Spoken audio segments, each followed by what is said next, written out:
오늘 우리에게 주신 하나님의 말씀은 신약성경 갈라디아서 3장입니다.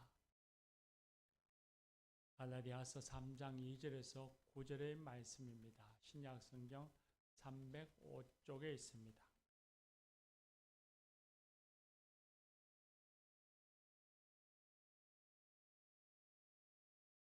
갈라디아서 3장 2절에서 9절의 말씀입니다. 이것은 하나님의 말씀입니다. 이제 하나님의 말씀을 경청하겠습니다. 내가 너에게서 다만 이것을 알게 하노니 너희가 성령을 받은 것이 율법의 행위로냐 혹은 듣고 믿음으로냐 너희가 이같이 어리석었냐 성령으로 시작하였다가 이제는 육체로 마치겠느냐 너희가 이같이 많은 괴로움을 헛되이 받았느냐 과연 헛되냐 너희에게 성령을 주시고 너희 가운데서 능력을 행하시는 이의 일이 율법의 행위에서냐 혹은 듣고 믿음에서냐 아브라함이 하나님을 믿음에 그것을 그에게 의로 정하셨다 함과 같으니라. 그런즉 믿음으로 말미암은 자들은 아브라함의 자손인 줄 알지어다. 또 하나님이 이방을 믿음으로 말미암아 의로 정하신 것을 성경이 미리 알고 먼저 아브라함에게 복음을 전하되 모든 이방인이 너로 말미암아 복을 받으리라 하였느니라. 그러므로 믿음으로 말미암은 자는 믿음이 있는 아브라함과 함께 복을 받느니라. 아멘. 할렐루야. 오늘은 종교개혁 508주년을 기념하는 감사주일입니다. 역사에서 종교개혁이라고 할 때는 보통 16세기 유럽에서 로마 가톨릭 교회를 상대로 일어난 저항과 개혁 운동을 일컫는 말입니다. 중세 로마 가톨릭 교회가 가지고 있었던 교리와 예전을 성경의 틀 안에서 새롭게 개혁하려는 시도가 종교개혁 운동이었습니다. 이 운동은 1517년 10월 31일 루터가 자신이 몸담고 있던 로마 가톨릭 교회의 폐해, 특히 면죄부를 판매하는 것에 대해서 독일 비텐베르그 대성당의 벽보에 95개 조의 논제를 붙이면서부터 종교개혁 불길이 타올랐습니다. 그러나 종교개혁이 루터로부터 시작되었다고 딱 단정 짓는 것은 좀 섣부른 일이고 또 루터만이 종교개혁자라고 하는 것도 잘못된 것입니다. 실제로 루터보다도 먼저 개혁의 횃불을 올린 사람들이 많이 있었는데 그 중에 몇 사람을 소개하면 바로 피에르 발도입니다. 발도파의 수장이라고 알려져 있습니다. 프랑스 리옹 출신의 상인으로서 오직 성경이라는 원칙을 천명했던 종교개혁 운동의 가장 앞선 선구자라고 알려져 있습니다. 그리고 14세기 잉글랜드 옥스포드의 교수였던 위클리프가 있습니다. 그는 성경을 영어로 번역했습니다. 당시 중세의 교회들은 오직 라틴어 성경만 읽었고 성경은 거룩해서 라틴어로만 읽어야 한다고 했고 설교도 라틴어로 했습니다. 그런데 위클리프는 그런 성경을 영어로 번역해서 자국민들이 다 성경을 읽을 수 있도록 했습니다. 그래서 위클리프가 번역한 성경을 위클리프 성경이라고 알려져 있습니다. 15세기 루터에게 직접적인 영향을 준 사람은 체코의 얀 후스입니다. 이 얀 후스는 성경을 체코로 번역하고 체코로 설교를 했습니다. 그러다가 1415년에 화형에 처해져서 순교했습니다. 그리고 루터 이외에도 우리가 잘 아는 존 칼뱅이라고 하는 종교개혁자도 있습니다. 그리고 우리가 오후에 한 번 더 개혁자들을 공부할 때에 스코틀랜드의 존 넉스 같은 선교사, 개혁가들도 있습니다. 이런 종교개혁가들의 헌신과 희생이 종교개혁 운동을 이루어가는 일에 크게 이바지했다 하는 것은 말할 필요가 없을 것입니다. 모든 역사적인 사건은 진공 상태에서 일어나는 것이 아닙니다. 항상 그 시대적 상황 속에서 촉발되어지는 것이죠. 종교개혁 운동도 16세기 시대적 상황 속에서 일어난 하나님의 역사였습니다. 유럽은 16세기, 15세기는 중세에서 근대로 이행되는 전환기였습니다. 그 시대에 참으로 많은 변화들이 있었습니다. 지리상의 발견으로 인해서 사람들은 자기가 살아가는 세상이 전부가 아니고 더 훨씬 넓은 세상이 있다는 것을 깨달아 알게 되었습니다. 그리고 코페르니쿠스니 갈릴레이와 같은 학자들에 의해서 지구가 우주의 중심이 아니고 지구는 단지 태양 주변을 돌고 있는 별이라는 것을 증명해내고 사람은 인식하기 시작했습니다. 그런 인식들이 사람의 생각과 사람의 마음과 활동을 변화시킵니다. 그런 여러 가지의 일들로 인해서 사람들의 생각과 인식이 변화되어지는데 이전에는 신중심의 세계관이었습니다. 그러나 시대가 변화되어지면서 이제는 인간 중심으로 옮겨오게 되었고 이전에는 교회가 가르쳐 준 것이 신의 뜻이고 진리라고 믿었지만 이제는 인간이 내가 스스로 진리를 발견할 수 있다고 하는 확신을 가지기 시작합니다.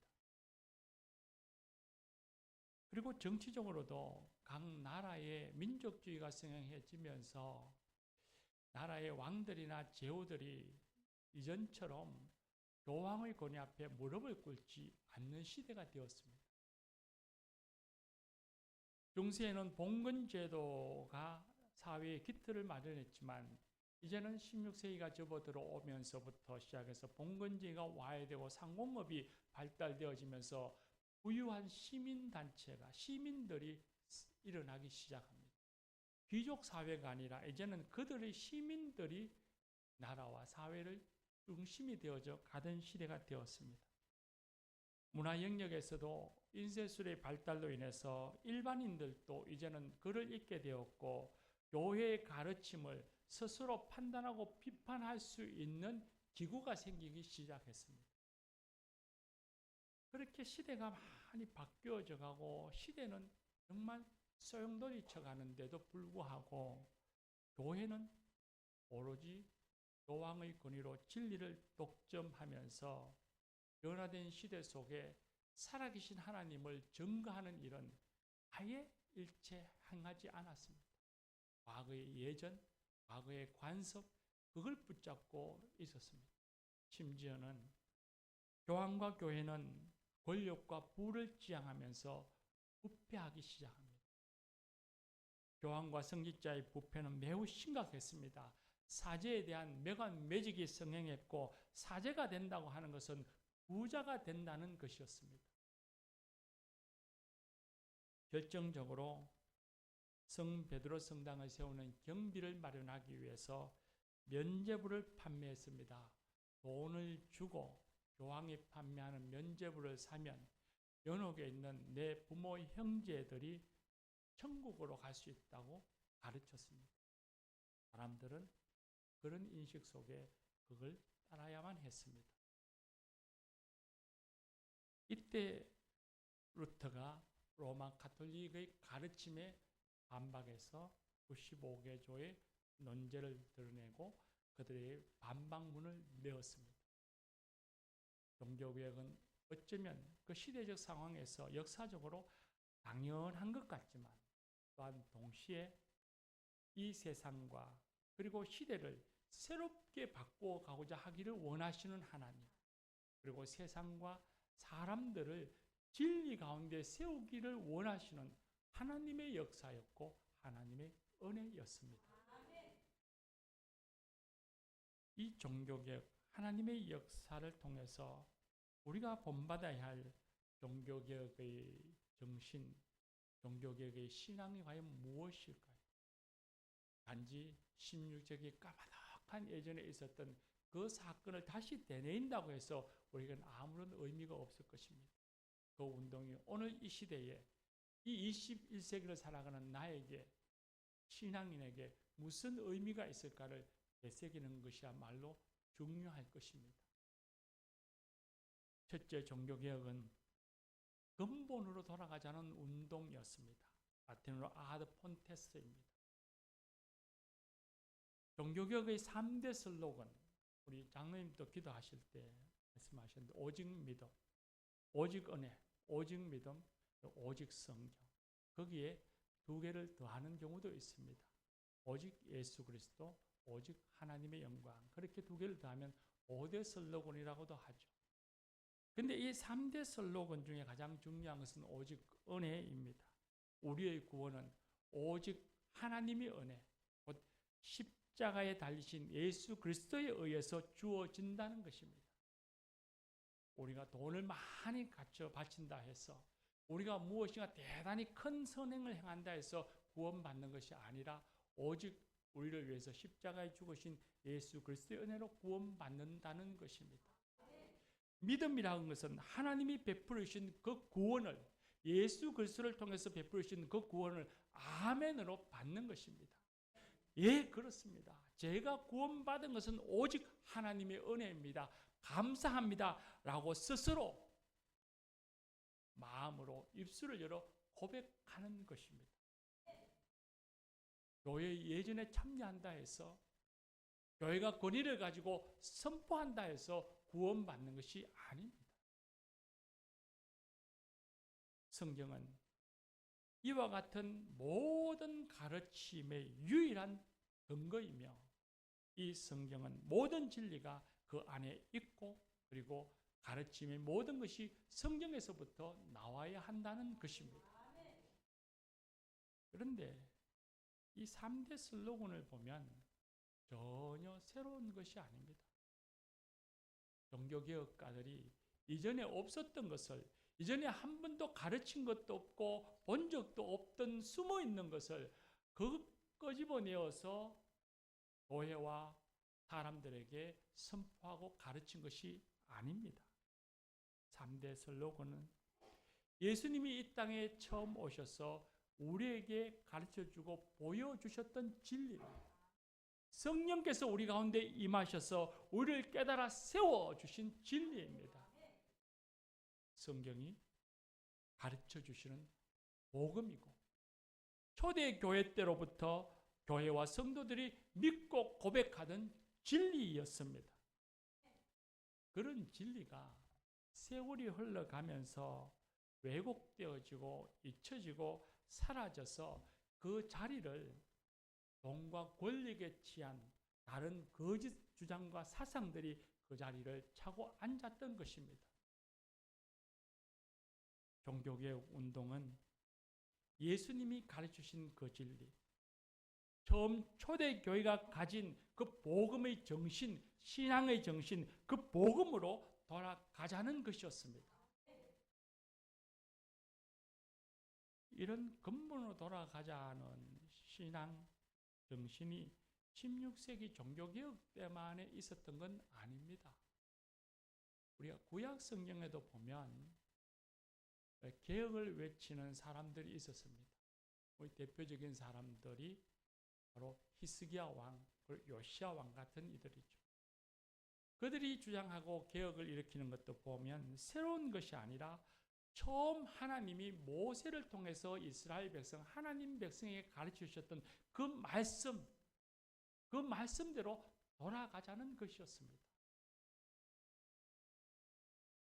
예수님이 제자들과 안식일에 길을 가다가 제자들이 배가 고파서 밀이삭을 잘라서 먹었습니다. 그때 바리새인들이 제자들이 안식일에 하지 말아야 할 밀이삭을 탈고 가는 일을 행했다 해서, 일을 했다고 해서 심히 비판했습니다. 그때 예수님이 그들에게 말씀하십니다. 하나님께서 자비를 원하고 제사를 원하지 아니하노라 하신 뜻을 알았더라면 무죄한 자를 정죄하지 않았으리라 하며 그들을 책망하셨습니다. 예수님에게 바리새인에게 하신 말씀도 하나님이 가르쳐 주신 근본 정신, 하나님의 뜻으로 돌아가라는 것입니다. 세월이 흘러가면서 딱딱하게 굳어져 버린 외형적인 예식과 외형에 빠져 윗선하지 말고 하나님이 가르쳐 주신 본래의 뜻, 본래의 정신으로 네가 돌아가야 한다는 것입니다. 오늘 우리가 읽은 갈라디아서의 말씀도 마찬가지입니다. 갈라디아 교회가 바울 사도가 전한 그 첫 복음, 처음 복음을 외면하고서 율법을 행함으로써 구원받는다고 하는 거짓 가르침에 현혹되어서 처음 복음을 버리고 글로 휩쓸려 갔습니다. 그때 바울 사도가 갈라디아 교회와 교인들에게 그렇게 호소합니다. 너희가 이같이 어리석었냐? 이제는 육체로 마치려고 하느냐? 내가 죽음의 길로 걸어가려고 하느냐? 그렇게 질책하면서 하나님의 은혜를 믿음으로 구원을 받고 믿음의 자녀가 되어 복을 받는다며 다시 해산하는 고통의 마음으로 그들 향해서 호소하고 부르짖었습니다. 이 바울 사도의 말씀 역시도 처음 예수님이 가르쳐 주셨던 진리, 처음 교회가 믿었던 그 복음의 정신으로 돌아가라는 것입니다. 신앙의 근본, 오직 은혜, 오직 믿음으로 돌아가라는 것입니다. 여러분, 우리의 모습은 어떻습니까? 우리는 신앙의 근본에서 주님이 가르쳐 주신 그 진리에 든든히 서서 살아가고 있습니까? 신앙인으로 살아가면서 삶의 어려움에 의해 여러 가지 시험과 시련으로 인해서 신앙의 회의를 가지고 기쁨과 감사가 없는 삶을 살아가고 있지는 않습니까? 자신이 서 있는 삶의 터전이 그 자리가 흔들리고 있습니까? 신앙인이라고 하면서 신앙의 열정도 없고 기쁨도 없고 그저 그런 신앙인으로 교회에 와서 주일날 예배 한 번 드리는 것, 그것도 체면에 의해서 직분을 받았으니 어찌할 수 없이 아무런 감격도 아무런 열정도 아무런 기쁨도 없이 신앙이라는 이름만 갖고 살아가고 있지는 않습니까? 세상의 관습에 젖어서 좋은 것이 좋다고 여기면서 일상의 삶의 자리에서 하나님 한번 의식하지 않으면 하나님과 무관한 삶을 살아가고 있지는 않습니까? 다시 근본으로 돌아가야 합니다. 나를 위해서, 우리 자신을 위해서 십자가의 그 모진 고난과 죽음을 지고 가신 예수 그리스도의 은혜를 기억해야 합니다. 이 험한 세상 살아갈 때에 우리의 힘이요 피난처가 되시는 하나님의 은혜와 권능을 믿어야 합니다. 그리고 예배의 자리, 기도와 말씀의 자리로 돌아가야 합니다. 우리의 신앙을 돌아보아서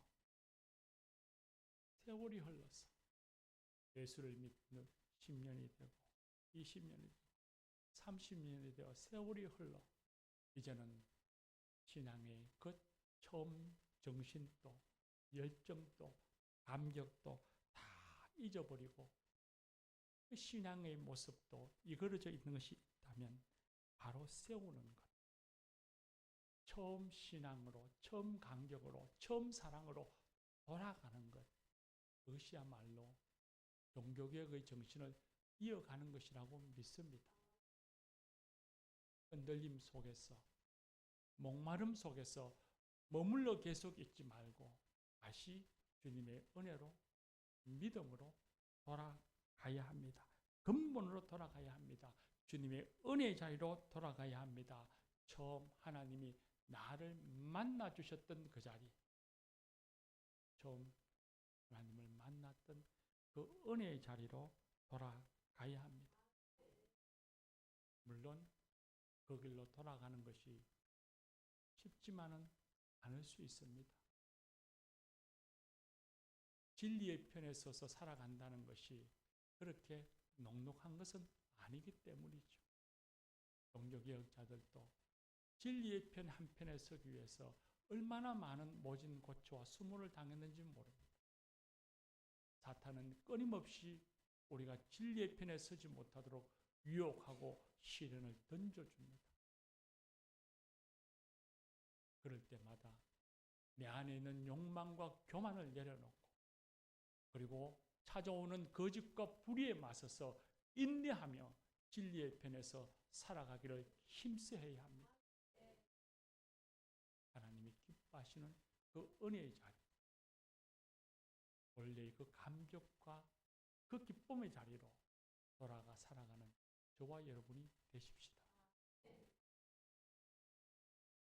두 번째는 종교개혁을 통해 배워야 할 신앙의 정신은 계속해서 개혁되어야 한다는 것입니다.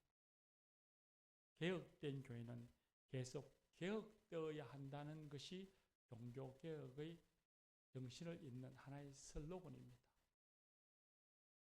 신앙의 근본인 복음을 담는 그릇을 16세기 혹은 우리 선배들이 가졌던 어느 신앙의 시대에 맞춰 고정시키는 것이 아니라 날마다 새롭게 하고 변화시켜야만 합니다.